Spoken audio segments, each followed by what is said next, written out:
Korach, il voit qu'il est équivalent à Moshe et Aaron. Alors il a raison, mais il n'avait pas le temps. Il ne voulait pas considérer le temps. Parce qu'après 15 générations, il y a Shmuel qui apparaît, qui est équivalent à Moshe et Aaron Bekohanav, ou Shmuel Bekorei Shmo. Il fallait le temps, le processus, la naissance des choses, les petits détails. Et Korach, il ignore tout ça. En fait, le processus, c'est prendre la graine, la mettre dans la terre, elle doit pourrir dans la terre, casser toutes les formes qu'il y avait avant, et après ça, repousser. On ne peut pas repousser et mettre dans le monde des nouvelles formes, des nouvelles créations, sans casser les rôles et les formes qu'il y avait avant. Mais on doit avoir la modestie. Si on reste dans une idée fixe, on n'arrivera jamais à faire ce processus dans nous-mêmes, dans notre terre de nous-mêmes. Et c'est pour ça que la punition de Korach était d'être dans la terre, comme une graine, comme dans la terre. La terre ouvre sa bouche, et Korach rentre là-dedans, et maintenant, il va faire ce processus comme une graine. On va casser la forme, on fait repousser quelque chose, et après 15 générations, il y a Shmuel qui sort, et ça a pris du temps. Les petits détails, c'est comme des petits fils. On a des petits fils, et c'est ça, quand la plante elle pousse, elle a des petits fils, des gros fils, des petits fils, c'est le petit détail. Ça signifie le petit détail. Il y a quelqu'un qui ressemble à ça, c'est Caïn. Caïn, il amène comme sacrifice des graines de lin. Non, le lin, il n'y a rien à faire avec ces graines.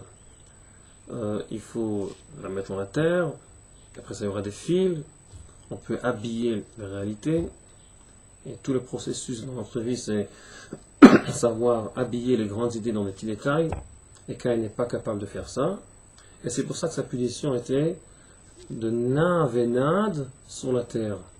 Ça veut dire qu'il doit bouger d'un côté à l'autre sur la terre, il n'arrive pas à se fixer dans la terre même, comme une graine. Un processus que tu es fixe, et tu commences à pousser de toi de l'intérieur, ça ne marche pas. C'était ça la punition de Caïn. On dit toujours que Caïn et Korach, c'est la même notion. Les petits fils, quand on les évite, les petits détails, alors là, on a raté tout parce que l'idée reste grande, mais elle n'arrive pas à s'infiltrer dans la réalité. On dit aussi que le Kadosh Baruch Hu, il a créé le monde, il s'est enlevé du monde, mais il a fait un petit fil qui rentre dans le monde. Chout. Et ça s'appelle le Chout Shel Chesed. Le fil, c'est le Chout.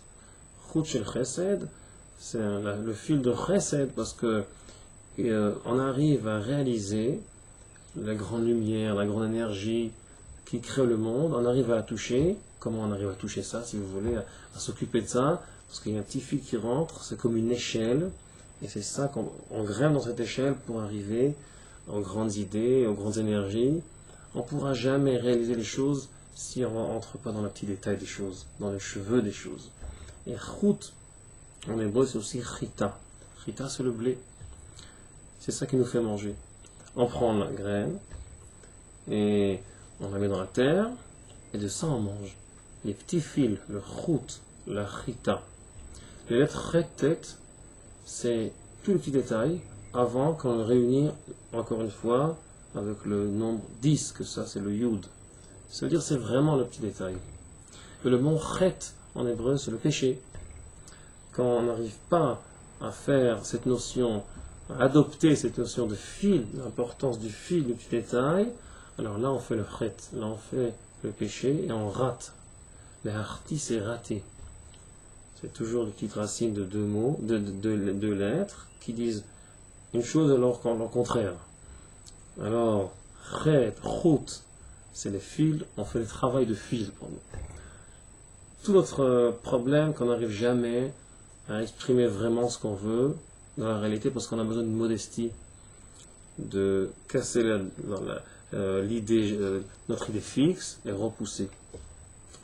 La graine des dattes, du tamar, elle se met dans la terre, elle casse sa forme, et elle devient après ça un grand arbre très haut. Elle arrive à monter très haut. Tamar, c'est une tmurot, changement. Et plus on arrive à changer nous-mêmes, à casser les anciennes formes, on arrive à monter plus haut. Tamir, c'est haut en hébreu. C'est la même racine de tamar. Et c'est pour ça que le tzaddik, il a une modestie de casser ce qu'il y avait avant et de repousser. Tzaddik, katamar ifrach. Et aussi à la fin, korach. Si on prend la lettre, la fin de tzaddik, katamar ifrach, ça sort korach. Après le harizal. Ça veut dire qu'à la fin du processus, aussi korach va monter.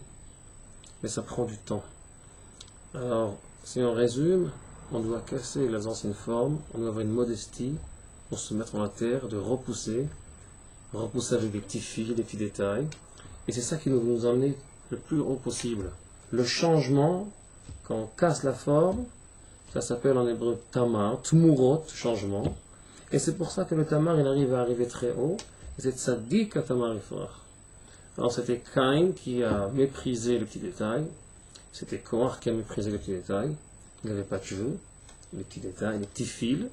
Il n'aimait pas les petits fils. Sa punition, c'est rentre dans la terre comme un noyau, repousse, et devient à la fin tzaddik katamar ifrach. Et pour nous, c'est toujours le processus qu'on doit faire avec notre grande idée, nos grandes envies, savoir, avec toute la grandeur qu'on a dans l'air, nous mettre dans la terre, dans l'obscurité, que cette graine se pourrit, se casse la forme, et comme ça on arrivera à retourner beaucoup plus haut aux grandes idées qu'on a pensées avant. Shabbat shalom.